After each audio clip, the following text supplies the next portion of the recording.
like her parents before her, and like so many of her friends and family, Charlotte Rutherford has been an active and important voice in the Portland community. She was a member of the Black United Front and the Black Justice Committee, and she served as the Civil Rights Officer for the State of Oregon's Bureau of Labor. We are proud to lay our Portland State claim to Charlotte, who did her bachelor's degree here in the Administration of Justice and a certificate in Black Studies. We've got her ID card in the archives. And then after that, she moved on to Howard University for her law degree and was on the East Coast, but she came back to Portland, and we are very happy she is here. She is an amazing person to work with, and it is my pleasure to introduce her to you all tonight.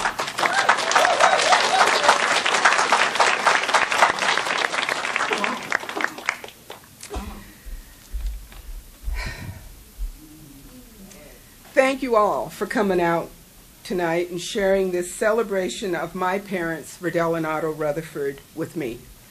We're having this reception to let the world know that I donated to Miller Library's Special Collection Division and the Black Studies Department of Portland State University more than 60 years of collecting by my mother, Verdell Rutherford.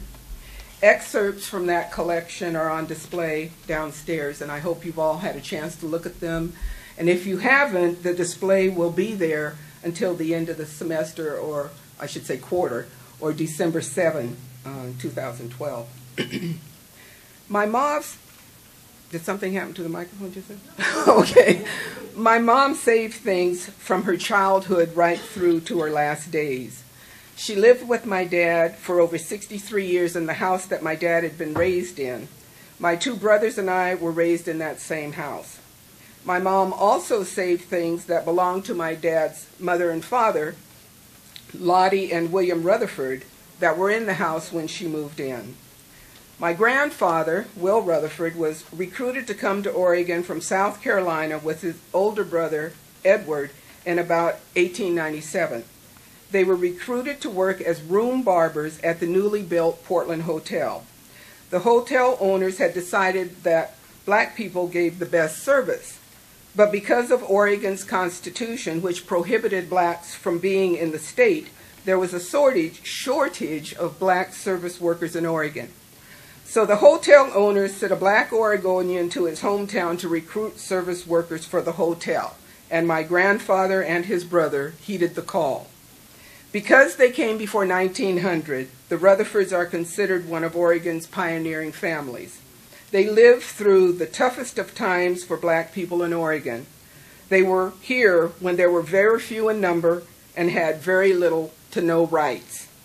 My parents were very involved in the local black community. During my childhood, my dad was the president and my mom was the secretary of the Portland branch NAACP. During that time, they were successful with passing Oregon's Public Accommodations Law in 1953. Before the law was passed, black people were excluded from most restaurants, hotels, amusement parks, swimming pools, and even hospitals. The law prohibited such discrimination on the basis of race, creed, or color. It took 18 legislative sessions, that's 36 years, for the law to be passed. Both of my parents gave significant amounts of their volunteer time to organizations. For example, my dad was a mason, an elk, and an actor in local productions. He ran the local NAACP during its most productive period. He was the public face of our family. He was born in Portland in 1911 and lived his entire life here, except for 2 years when he lived in Los Angeles. He lived here when there were only domestic jobs for blacks, and he worked to open employment opportunities. His jobs included working as a chauffeur, a waiter on the railroad and in hotels, a master knitter, and ultimately the director of a senior service program. He grew up when there were few black families and everyone knew each other, and tended to associate through the various churches that were built. Our church was Bethel AME. It served as both a place of religious instruction and a social vehicle for the families involved. In the early years of Portland, blacks were concentrated around the area of Union Station. My grandfather and his brother had a barbershop in that area. But by 1922, my grandfather moved into Northeast and bought the house where I was raised at 9th and Shaver Street. At the time, it was common practice to refuse to sell to blacks. My grandfather was able to buy a house by using a friendly white intermediary who bought the house for him. There was no physical black community then. The 1,000 or so blacks who lived in Portland were spread around town, and community was primarily found in church and organization. My mom, on the other hand, was born in Oklahoma and brought to Oregon at the age of 9 months in 1913. Her parents settled in Marshfield, Oregon, which is now called Coos Bay, after being denied free farmland under the Homesteading Act because of their race. The story goes that on the Burdine family's move from Oregon to Yakima, Washington, when my mom was about 7 and my dad was 9, my mom's family stopped in Portland and visited a family who knew the Rutherfords. And my dad ended up taking my mom to Sunday school. That was how they met and how their story began. Thank you. I appreciate that. Mom's family is still in Yakima, Washington, where my mom graduated from high school after learning shorthand and typing. Mom's clerical skills formed the basis for a lot of her volunteer activities in later years. She moved to Portland with her older sister right out of high school and worked as a domestic for a white family in Portland and then went to San Francisco with that family. My parents married in Oakland and then returned to Portland, where my mom cared for my dad, his 2 brothers who were still at home, his father, and the dog. Story had it that the dog belonged to my dad's mother and did not particularly like the men. My dad's mother had died before my mom and dad married, so my mom got the dog too. Mom was an unpaid, full-time, hard-working housewife for the decade before I was born. In my childhood, she was an active volunteer. She was a member of the Culture Club, secretary of the Portland branch NAACP before and after my dad was the president. She was a founding member of the NAACP Federal Credit Union, and Mom liked to tell the story that she was elected to the board at a meeting that she did not attend. And she was the secretary to Bethel AME Church. Mom worked as the medical secretary to Dr. DeNorval Unthank until she retired. After seeing her clerical skills, Dr. Unthank asked her to work for him, and she taught herself medical transcription. Mom was also a contract worker for any organization that needed a flyer, program, or anything else that she could make with a stencil and her mimeograph machine. She rarely sought the limelight, and she did more than her share of the work. Through it all, she saved documents, she kept records, and she kept an accounting of her life activities.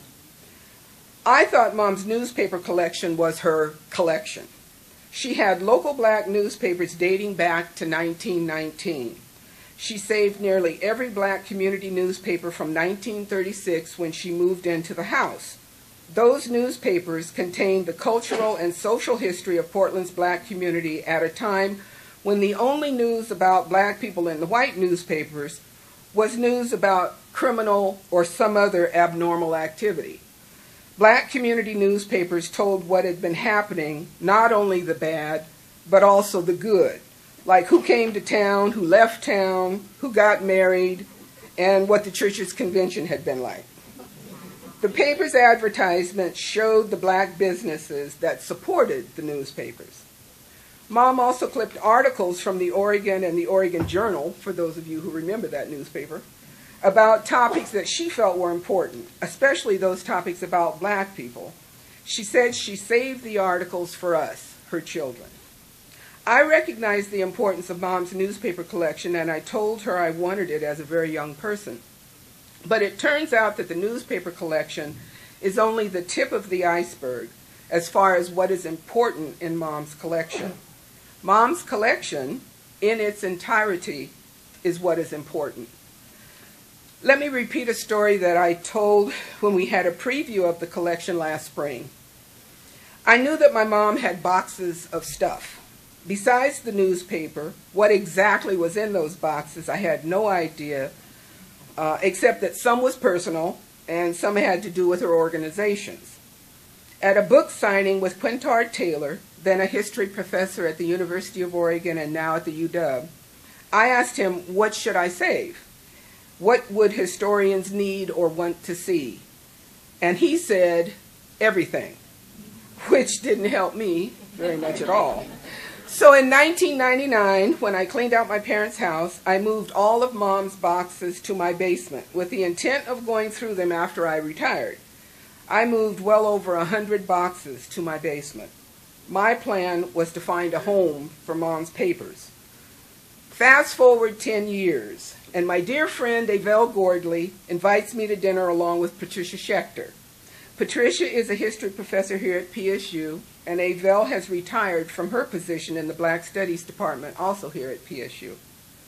Dinner conversation turned to my mom's papers in my cluttered basement, and Patricia volunteered to use Mom's papers in her class on archival methods to have students organize Mom's papers and then return them to me. I thought that was a good idea because I did not have a full listing of the newspapers and the articles. Before she was due to pick up the papers, Patricia asked if she could bring Chris Pastchild of the library's Special Collections Division when she came. I agreed. I was still focused on the newspapers, not the 100 or so boxes of I'm not sure of what.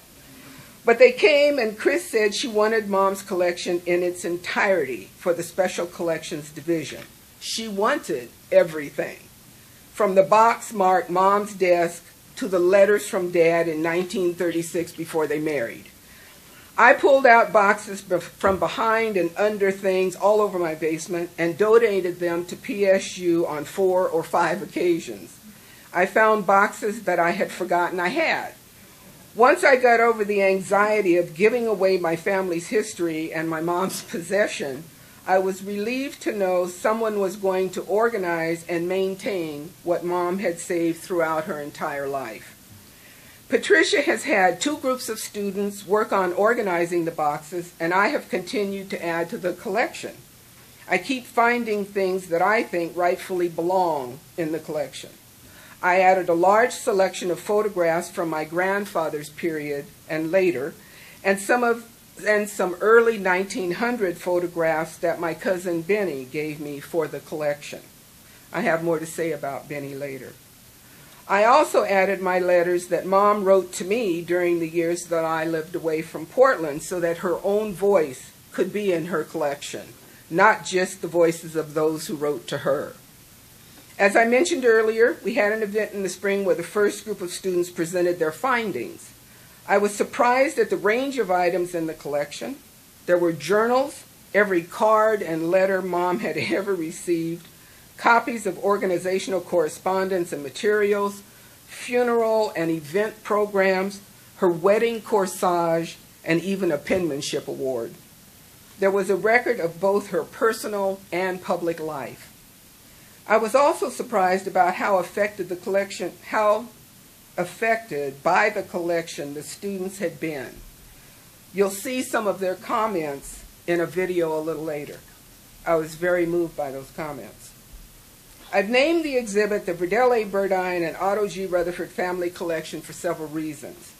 Although my dad's Rutherford name is the Oregon pioneer name, it was Mom rather than Dad who saved and maintained things in the collection. Therefore, her name should come first. In my parents' time, it was customary for the man's name to appear before the woman's name in a married couple situation. In fact, I can remember when my mom signed her name as Mrs. Otto. I think I was in my teens when she started using her own name, Verdell. I was old and she was even older when she added her birth name, Burdine, back into her self-identification. We even went to a couple of Burdine family reunions.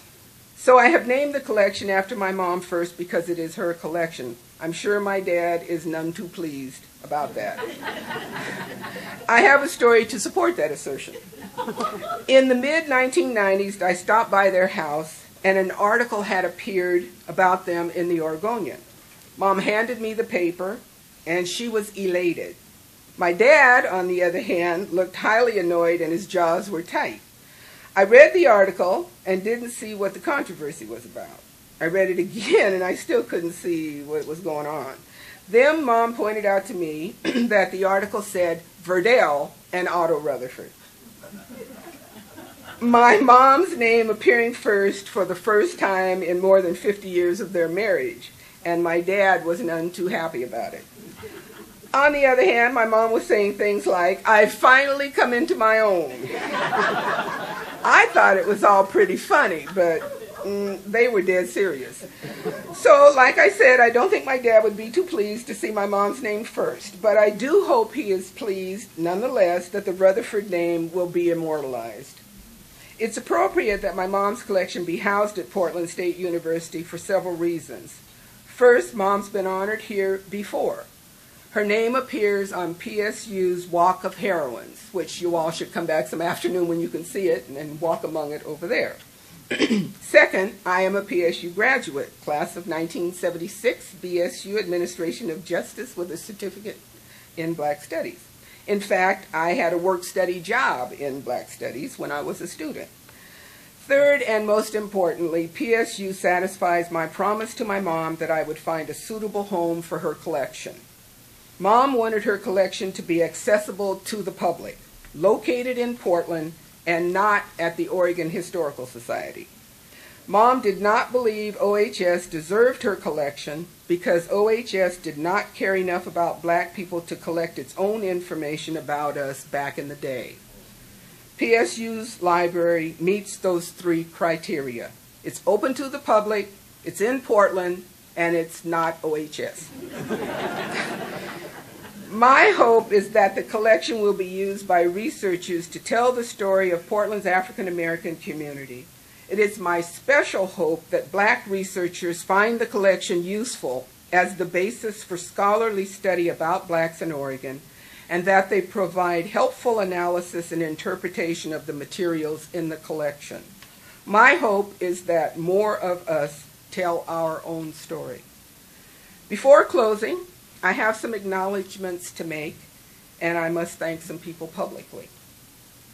First, my thanks to all the students who worked to organize the collection. Without their interest in